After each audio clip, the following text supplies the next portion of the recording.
So, nabudol ako dito sa TikTok shop. So, namili ako ng patungan ng aking ref. So, start na tayo ng pag-unboxing.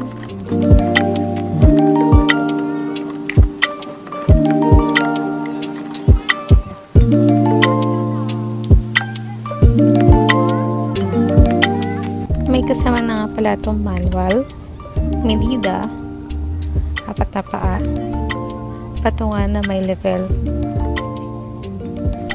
4 na stainless, tsaka anti-slipping sticker. Sukat ko na biyang aking mini ref at nasa 45 cm siya. So, start na tayo mag-assemble.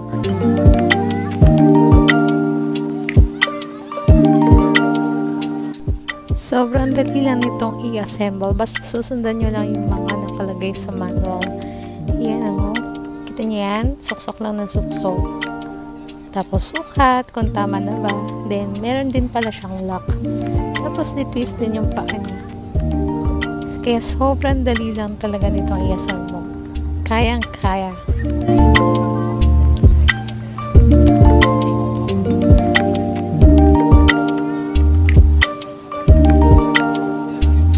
So, dito madali nyo na lang i-check kung nasa level ba yung gawa nyo. And then, pwede nyo i-adjust para maayos yung level ng pagpapatungan ng mini ref. Yan. So, hirap na hirap ako magbuhat niyan. Talagang kinaya ko siya para mailagay lang siya.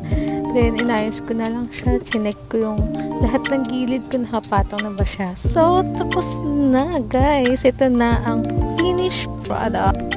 Click on my yellow basket.